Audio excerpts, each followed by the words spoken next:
Hey guys, welcome back to the Cool Classic Kids Show, and today we're talking about Phil Spencer's interview. Now, mind you, I did do a live stream addressing this, but since then, it's been a few days. I've had more time to reflect on his thoughts, and while I think I did a decent job of dissecting the interview on my live stream, I really just got more time to reflect, and I think then it could have brought it home better. And I think this video would do a much better job to bring it home and I guess, wrap it up in a nice bow tie, but it's not so nice, sadly. And, just to quickly address the Xbox fanboys, particularly, on the console, the reason why Xbox is in this situation is because of you motherfuckers. You have no one to blame but yourselves, particularly the ones that still cap for Xbox after all this time, despite them being on the console, having the second class experience. And yes, you do have the second class experience, no doubt. You still lie and ball gargle Phil Spencer, ball gargle Xbox. You don't even care. You'd rather put yourself, sacrifice yourself. If it means defending this company, this is a sick, twisted mentality. And mind you, I'd be giving PlayStation fanboys the work, but at least they don't get like slop shit put on their plate, and Sony doesn't tell them, yeah, eat this schlop. Now, I have issues with their games, but I guess that's more so my personal preference, even though I do have general issues with things. And the only thing I really have to shit on PlayStation 4 when it comes to just lack of quality is their garbage Last of Us PC port. But you guys get the slop every chance you get. You had a little bit of hope with Hi-Fi Rush, but that was quickly crushed with everything that has come out thus far after that. And you can make little excuses for these cute little artsy passion project games, but you're still getting fucking treated like your shit. And I just want you to know that. And it's so bad that Phil Spencer knows that a lot of you are starting to see the light on how it is being on the Xbox console. And this, no doubt, is to address the console gamer. That's the whole point. Meanwhile, there's problems across all of the Xbox, all of Xbox entirely, whatever platform you happen to play Xbox, or should I say, happen to play Game Pass on. But he says here, we're not in the business of out-consoling Sony or out-consoling Nintendo, Phil Spencer says. And no shit. That, the thing is, Xbox has transcended the console. Microsoft has made that more than clear at this point. They honestly care about the console experience the least, it feels like. They have all this power in this box, and it doesn't even outdo the competition. It's a depressing experience to be an Xbox console gamer. Absolutely depressing. You get fucking railed every chance that you get. I don't know how people do it, man. If you're only on the Xbox, damn, that's depressing. That is absolutely depressing. Now, back 360 days, man, you had it all. Xbox 360 was my main console for that generation. I was very happy. I was waning at the end of 360, but I was very happy for the mass majority of that. But yeah, you've changed how Xbox is as a company in order to not have to out-console Sony or out-console Nintendo. But you don't even try at all anymore. He goes on to say there isn't really a great solution or win for us. That's bullshit, but okay. And I know that will upset a ton of people. Now, he said there really isn't a great solution or win for us, on the console. But once again, Xbox has transcended the console experience.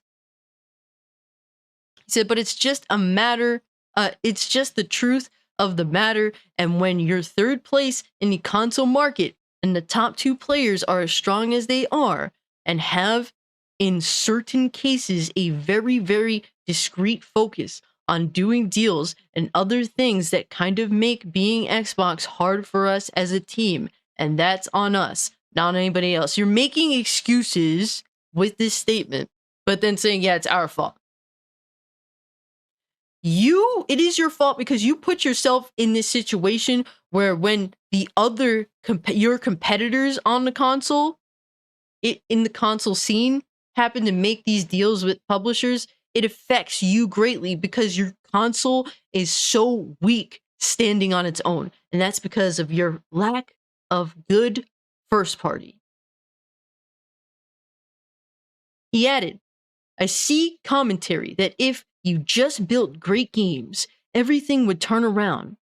It's just not true that if we go off and build great games, then all of a sudden you're going to see console share shift in some dramatic way. Look, Microsoft is this giant mega corporation.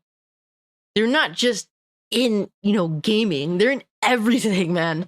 They are all across the board and all across all sorts of tech.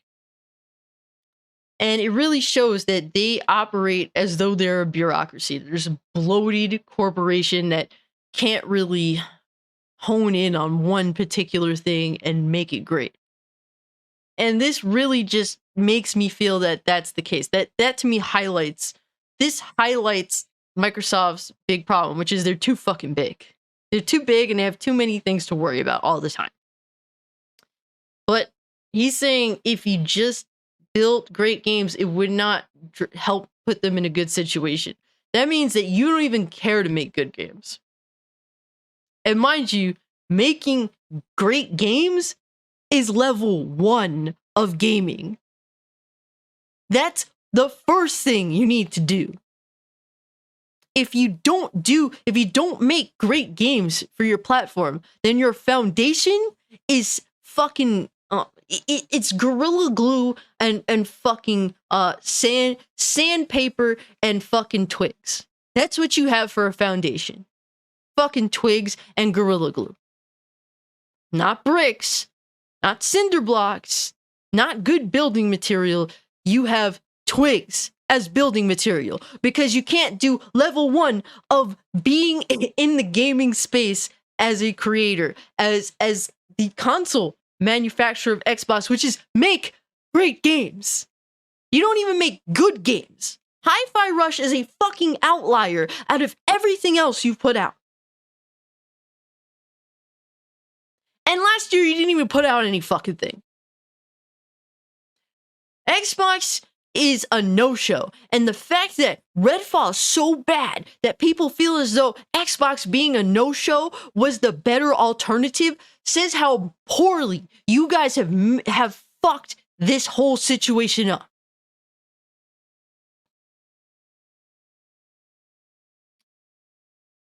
And here we go on to make more excuses. And he says, we lost the worst generation to lose in the Xbox One generation where everyone built their digital library of games. So when you go and you're building on Xbox, we want our Xbox community to feel awesome.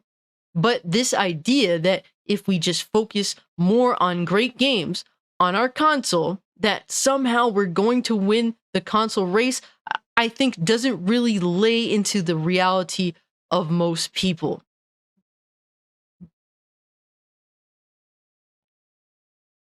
The whole goal of Xbox as a platform now is to be everywhere and to be easily accessible. If it be on the console, if it be on the PC, if it be through cloud gaming on your phone. Easily accessible, instantaneous accessibility, theoretically. Now, I don't know what it's like to cloud game. I'm very anti-cloud gaming. The thought of it makes me want to fucking vomit on my keyboard and microphone right now as we speak. But theoretically, instant access. And a lot of people appreciate that. Me, I don't really give a fuck about instant access. I feel like that mindset is just really lazy to begin with. And I love to collect physical media. So I'm really old school in that way, but they're been trying to future proof themselves for years because, well, they did happen to lose an important generation because every generation is important, Phil Spencer. But you can literally, through Xbox transcending the box itself and being available on everything, the instant access is a huge turn on, especially to the young generation. But you have been unable to capture them. The point is, you don't need to necessarily win the console race to be successful, but you need to make the great games that basically encourage people to get those games however they possibly can. If it be, well, I have a PC, so I'll download PC Game Pass, or I have a phone, so I have decent internet, so I'll fucking use the cloud gaming method and give it a try. But you don't even make good games to make gamers say, well, I'm going to try and get this however I possibly can. You don't do it. You don't do it consistently. And sometimes you don't even release games at all. Because you can't even get to level fucking 1, which is make consistently damn good games.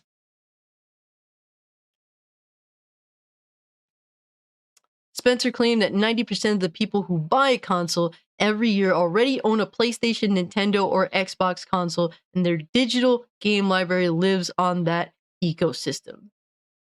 And my question with, to Phil Spencer, given this as his response, is then why is the Nintendo Switch one of the most successful devices, period? Now it's a handheld that you can play on the TV. I understand that. But you've made every excuse that the Nintendo Switch just isn't bothered by. I bought a Nintendo Switch day one. And was I concerned with the lack thereof of library? No, I didn't give a shit. I just wanted the Nintendo Switch because, well, Zelda Breath of the Wild looked amazing. And they had a consistent release of games. And a lot of those games I actually enjoyed. I didn't care about that. And the Nintendo Switch had its own positives about it that the other, the competitors didn't really have. Which was I can take it any fucking where. And Xbox is trying to do something like that too. Be it, it's in a different way. But they do have the ability to have something that, well, quite frankly, Nintendo and PlayStation don't have. They don't have the cloud infrastructure. They aren't available on PC day and date. They don't have these things at their fingertips. Xbox has a huge advantage. They have technically what would be the power play, but the problem is they can't bait people into their, taking advantage of what they play, like this power play that they created for themselves. And he goes on to say, this is the first generation where the big games that they're playing were games that were available last gen. When you think about Fortnite and Roblox and Minecraft, the continuity from generation to generation is so strong. I mean, Minecraft was available on 360 and PS3 as well.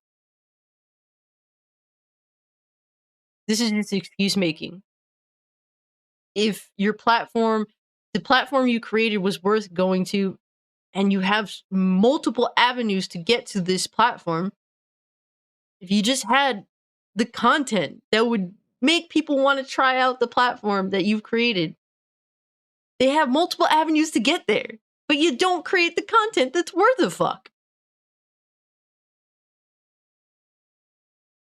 Says, I see a lot of pundits out there that kind of want to go back to the time where we all had cartridges and discs, and every new generation was a clean slate, and you could switch the whole console share.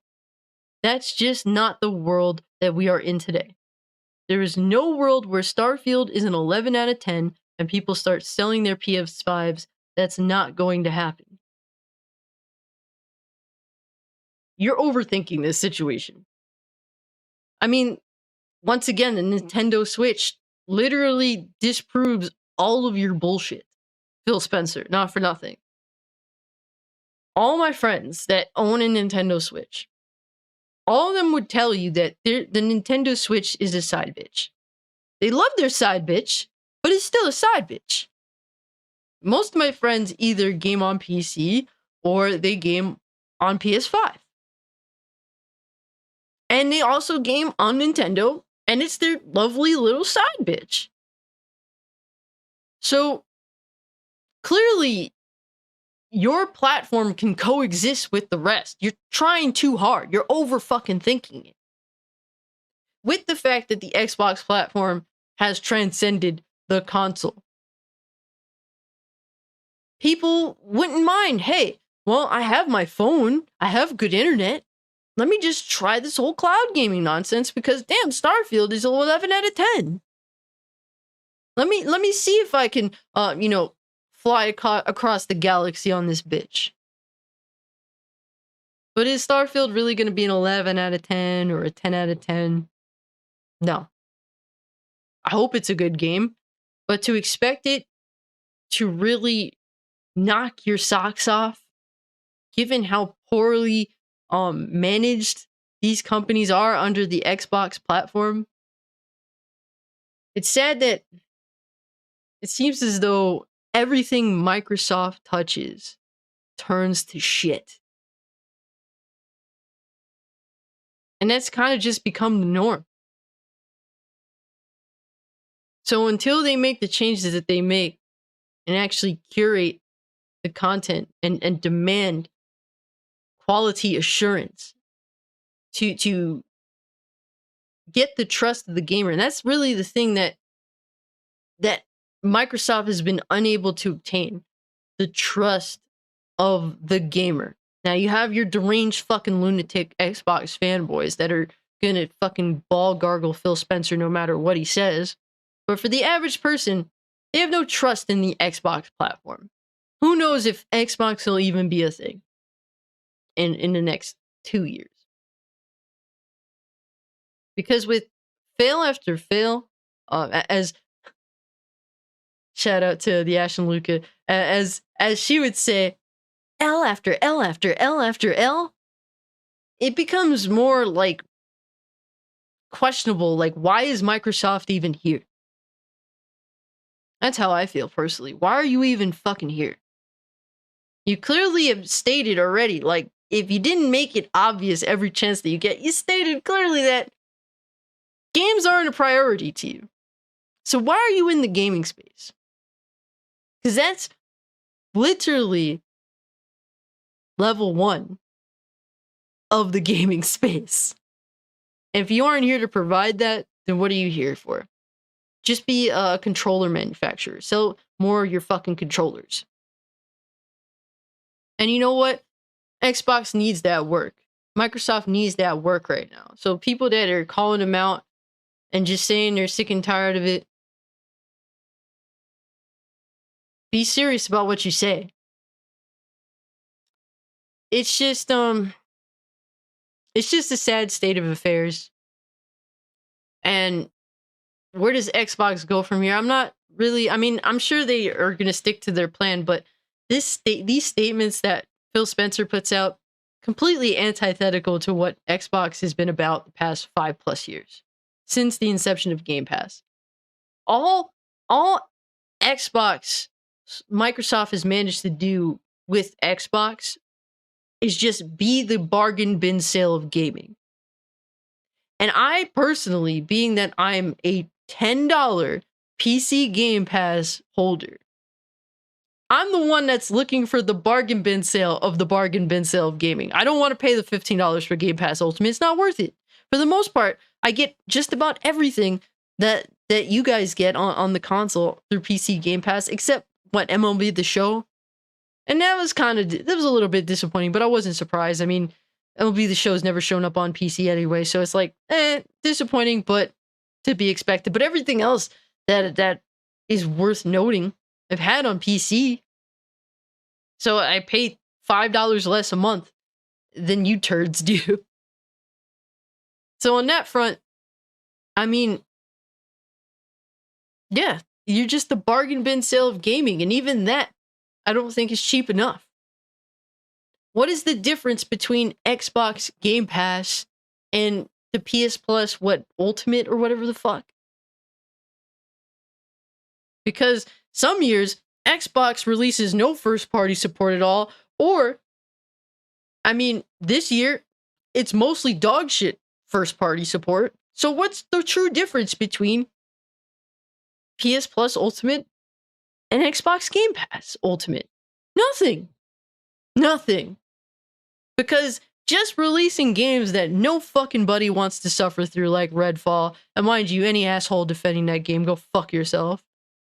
People that actually, tried this game are left wondering why are they still subscribed to this service.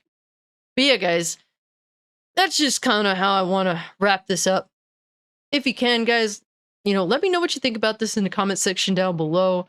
Like I said, I had a little bit more time to really think about this, and I think for the most part, I kind of encapsulated the sentiment that I want to get across to you guys. But if you can, everyone, like the video, share the video, subscribe to the channel, follow me over on Twitch, Twitter, or Kick if you'd like to continue the conversation. I know that this video is a little bit different from how I usually do videos. Sorry if that's bothersome, but it is what it is.